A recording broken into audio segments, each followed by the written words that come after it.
another week of Impact Wrestling to talk about after Thursday night's Impact episode.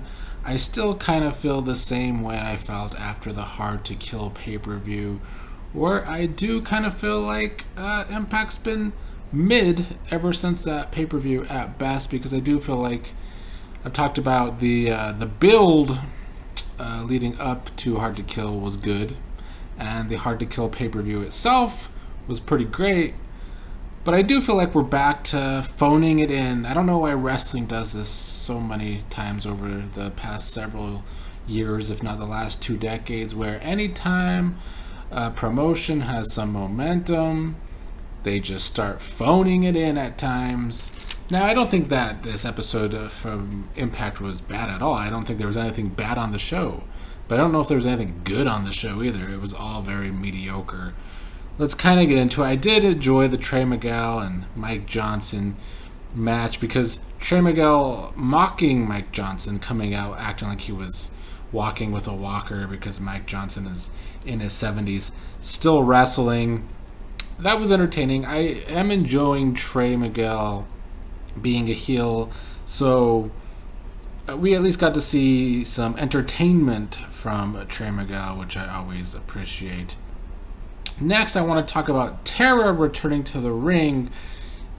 It did at least further Giselle Shaw's storyline, where she's just a terrible tag team partner. Every time she's in a tag match, she's wanting to take over it by herself, thinking she can do everything by herself. She wouldn't even tag Tara into the match, so Tara has to lay her out for their own team to lose the match.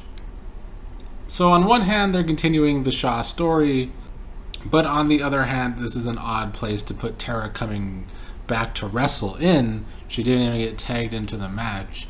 I don't even know. I don't read spoilers. I try to stay away from the dirt sheets, even though they're wrong 75% of the time. Anyway, I try and stay away from them, and so I don't know if Tara's actually back full-time, or even this is going to be some sort of part-time stint. But I did find it an odd way, if she is coming back even part-time, to place her in a match where she's not even tagged in. The major players took on Ace and Bay of New Japan, and they lose. Ace and Bay are trying to become major players in the tag team division, and they're doing that by taking out the major players here. So once again, it's a story. At least Impact is giving some storylines. A certain other company doesn't even like to give us that most of the time. I'm talking about AEW. I think Impact here is what they did best after this is Joe Hendry, which is my favorite part of the show. I've talked about this before on the channel, how Hendry always entertains me, and these are my opinions on the product, but he does always entertain me. I think he and his musical videos always make me at least chuckle here, and this was a pretty good one. It was making fun of Matt Cardona, because of course Cardona wants a shot at his title, and making fun of Matt's always playing with pro wrestling figures and toys. Even had masks of Chelsea Green, who just debuted for WWE again, and also calling him Edge's bitch during the song a lot. So a lot of slams on him to, I guess, build their match up coming up in the future for Hendry's title. Gresham versus Sheldon Jean was just a match to get Gresham over as this technical wrestler who can do a lot of damage. Fun fact here, I talk on another channel a lot about competition reality, and Sheldon Jean was on Big Brother Canada Season 8. That was unfortunately during COVID, so it got canned midway through the season because they had to shut it down. Sheldon was becoming a heel during that season, so I'm glad to see he's still wrestling. He looks good. I hope he maybe gets a little bit more face time. It's good to see him working for Impact, and he would be known in Canada from Big Brother Canada.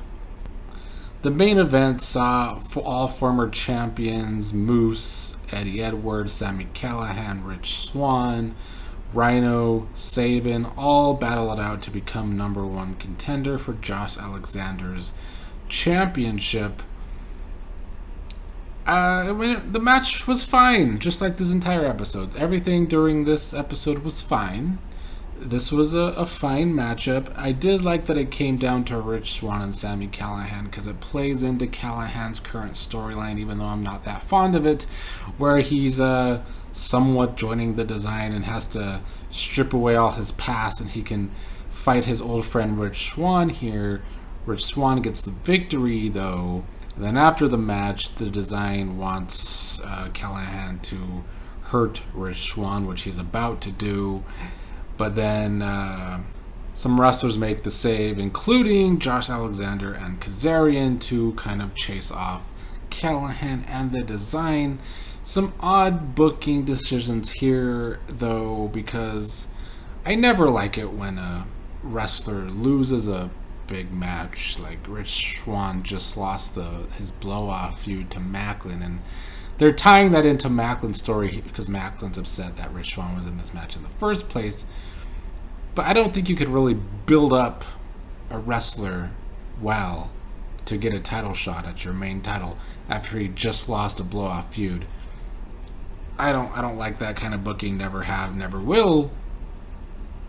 But Impact does a good job of having little storylines at least, and they're playing this into Callahan's storyline, playing it into the Rich Swann and Macklin storyline.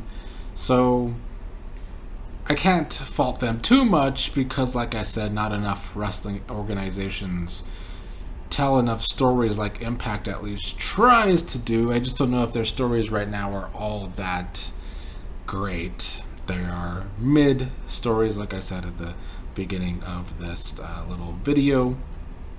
So overall, Impact continues to, be okay television. It's not must watch.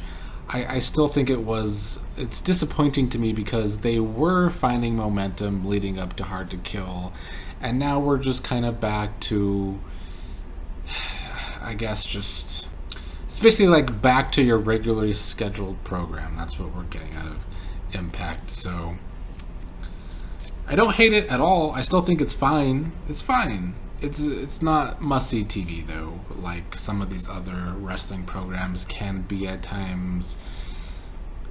So I hope they can find momentum again. I'm still iffy on Santino as the head of authority. And this is coming from somebody who likes Santino. I said that last week. I do like Santino. He's kind of the catalyst as to why the stories aren't that interesting to me, though, because he's kind of leading a lot of the decisions. And maybe it fits the character, but some of the decisions seem random. And I just wish we could get a little bit more, like, where's Mike Bailey? This was supposed to be his year. 2023 is supposed to be his year. He won that big match last week, and he's not even here this week really at all, unless I missed him in a backstage interview, but I didn't see him at all. That's the kind of stuff AEW does that I don't like, where it's like inconsistency. You don't see everybody every week, and it's hard to keep people over when you don't see them every week.